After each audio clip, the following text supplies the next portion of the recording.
부모의 이미지로 우리 아이도 달라질 수 있다는 사실 여러분 생각해 보신 적 있으십니까? 오늘 그 아주 특별한 이야기와 함께 할 텐데요. 그 특별한 이야기를 전해줄 멘토 화면으로 먼저 만나보시죠. 인간관계에 있어 무엇보다 중요한 나만의 이미지 만들기.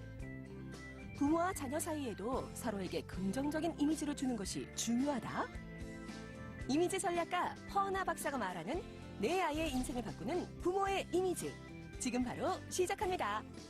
저희가 이미지가 좋으면 뭐가 좋아질까라는 것부터 좀 생각을 해봐야 될 것 같아요. 근데 이미지가 좋으면 내가 삶을 살아가는데 한 15% 정도 유리하다. 그러면 좀 이미지 좋아질만 하겠죠. 근데 이 얘기는 제가 한 건 아니고요. 캐서리 하킴이라는 교수님께서 연구를 하신 거예요. 그래서 매력 자본이라는 게 있는데 그 매력 자본을 제대로 갖추고 있는 사람들은 자신이 삶을 살아가는데 15% 정도 유리할 수 있다라는 것을 말씀을 하셨어요. 근데 그 매력 자본 안에 들어가는 게 바로 예쁘냐 안 예쁘냐.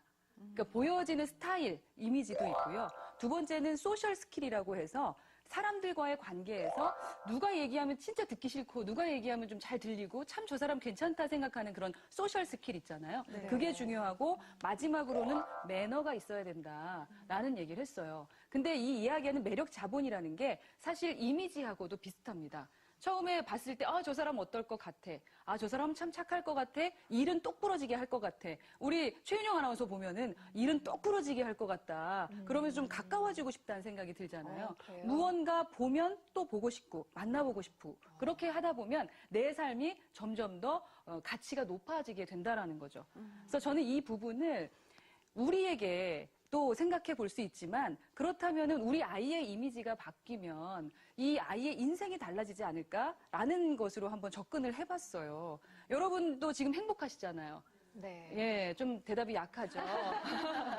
그럼 나중에 우리 아이는 정말 행복하게 살았으면 좋겠다라고 생각하세요? 네. 내 목소리 갑자기 커지잖아요. 만약 내가 지금은 조금 덜 행복하다면 우리 아이는 좀 행복했으면 좋겠다라고 생각하는 게 이게 부모의 마음일 것 같아요. 그렇다면 내 행동을 조금만 바꾸면 우리의 아이의 이미지가 바뀌어서 그 아이의 인생이 바뀐다면 한 번쯤은 이 강의를 열심히 들어봐도 되겠다라는 생각이 좀 드시죠? 예, 아이의 인생을 바꿀 수 있는 이미지가 여러 가지가 있는데 그중에서도 저는 오늘은 두 가지만 우선 얘기를 하려고 해요. 근데 두 가지의 이미지를 바꿀 때 우리 한번 그거 생각해 볼게요. 제가 이제 EBS 부모의 게시판도 좀 보고 그리고 여러분이 어디 가서 공부를 하시는지 보니까 문화센터에 가서도 공부를 상당히 많이 하세요. 그죠? 공부 많이 하시고 어떻게 하면 아이를 잘 키울 수 있을까? 그리고 이 아이가 왜 이렇게 진짜 지 아빠 똑같이 행동할까? 좋은 점을 따라가면 좋을 텐데 왜 이렇게 미운 점만 따라갈까? 어떻게 해야지 이 아이의 습관을 좋게 만들까? 우린 거기에서부터 좀 시작을 해야 될 것 같아요. 여러분이 내 아이는 누구처럼 키우고 싶다라는 생각을 해보신 적 있으시죠? 네, 뭐 여자아이라면 김연아 같이 키우고 싶다. 남자아이라면 싸이? 뭔가 누구처럼 키우고 싶다, 방기훈처럼 됐으면 좋겠다 하면서 우리가 모델을 하나를 딱 정해요. 그래서 모델을 정하고 그 사람처럼 하기 위해서 그 사람이 했던 환경들을 막 분석을 해요. 그러면서 누구는 이렇게 했다니까 우리 아이도 한번 이렇게 해볼까? 피겨 스테이킹을 뭐 가르쳐 볼까? 이런 생각들을 하게 된다는 겁니다. 그렇다면 이 아이의 행동이 바뀌게 하는데 되게 재밌는 이론이 하나 있더라고요. 반두라라는 교수가 말한 이론인데요. 저는 그거를 반두라 관찰학습 이론인데 그걸 전 좀 쉽게 얘기하고 싶어요. 사람인자로 얘기하고 싶어요. 사람인자. 사람이 어떻게 움직이고 행동하느냐. 라는 것을 이론적으로 풀어보면요. 우선 가장 필요한 게 환경입니다. 환경.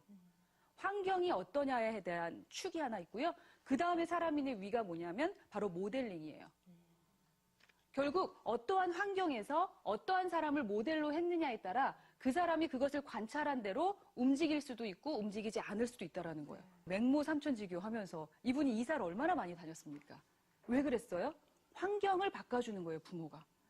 그러니까 의도적으로든 무의식적으로든 그러니까 의도하지 않아도 저절로 태어나는 환경. 우리 집안에 우리 아이는 원해서 태어난 게 아니잖아요. 네. 그런 환경인데 내가 환경을 바꿔줄 수도 있다는 겁니다. 그리고 모델링도 있어요. 아이가 태어나자마자 제일 먼저 모델링으로 하는 사람 누굴까요? 엄마 아빠죠. 네. 예. 엄마 아빠를 보면서 와 정말 멋지다. 어떻게 저렇게 할 수 있을까라는 생각을 하는 거예요. 그래서 의도하지 않았지만 그 아이들은 엄마 아빠를 모델링으로 생각합니다. 근데 그 후에는 어떻게 해요? 우리가 의식적으로 누구를 자꾸 보여주면서 그 사람을 또 모델링으로 하게 되기도 하죠. 네. 근데 그 습관이라는 것은 어렸을 때 생기잖아요. 어렸을 때 생기기 때문에 그 아이의 습관을 만드는 행동을 만드는 것은 누가 하냐면 처음에 모델링이 됐던 엄마랑 아빠가 한다라는 거죠. 그래서 그 아이가 아빠처럼 하는 거예요. 그리고 그 아이가 그래서 엄마처럼 하는 거예요. 저희 아이는 아빠의 그 잔소리를 너무 싫어해요. 너무 싫어하는데 잔소리가 심해요. 애가 너무 잔소리가 심해서 너는 왜 이렇게 잔소리가 심하니? 엄마 나도 모르게 그렇게 된대 자기도. 그러니까 자꾸 아빠를 봤기 때문이죠. 그런 거랑 좀 예. 비슷한가? 그 어느 정도 이제 나이가 들면 나는 나중에 우리 엄마처럼 안 살 거야. 저도 이러면서 지금 그 그런 거 생각 있잖아요. 들어요. 그래서 저렇게 희생만 미워하면서 하고 살지 않을 거야. 그러니까 막 미워하면서 배운다는 말이 딱 그 부모하고 그 특히 이제 모녀지간에 그런 얘기가 참 많이 나오는 것 같아요. 네, 그렇죠. 보니까 네. 나도 모르게 학습하고 관찰을 해요. 학습한 다음에 그 다음에 나도 모르게 따라가게 되는 거예요. 재밌는 걸 하나 그럼 잠깐 얘기하도록 하겠습니다. 보시면 네. 이게 언행, 제가 처음에 중요하다고 생각하는 이미지가 바로 언행일치 이미지입니다. 근데 요 얘기를 한번 볼까요? 난 슬프지 않아 라고 얘기를 해요. 근데 우리가 가끔씩은 슬프지 않을 때, 정말 슬픈데도 슬프지 않아 라고 얘기할 때가 있고, 막 되게 아팠을 때, 괜찮아, 괜찮아 이렇게 얘기할 때 있잖아요. 네. 그랬을 때 5세 이하의 아이들은 뭐라고 써 있습니까? 80%가 슬프지 않다라고 느낀다. 내가 말로 괜찮다라고 얘기하면 슬프지 않는구나, 아빠는, 엄마는 슬프지 않구나라고 느낀대요. 근데 10세 이상이 되면 40%만 믿는데요. 지금 엄마는 슬프지만 슬프지 않다고 말하는 거구나. 뭘 보고 하는 거예요? 비언어적인 걸 보면서. 비언어적인. 그런데 처음에 저희가 모델링으로 했을 때 제대로 언행일치하지 않고 슬픈데 슬프지 않다라고 자꾸 말하고. 그죠? 기쁜데 기쁘지 않다라고 얘기하면 처음에 5세 이하의 아이들은 말만 들으면서 우리 엄마는 기뻐, 기뻐. 그래서 어쩔 때는 이 아이가 그걸 모르고 계속 자라다 보면요. 사회생활 하면서 학교 가서 유치원 가서 힘들어져요.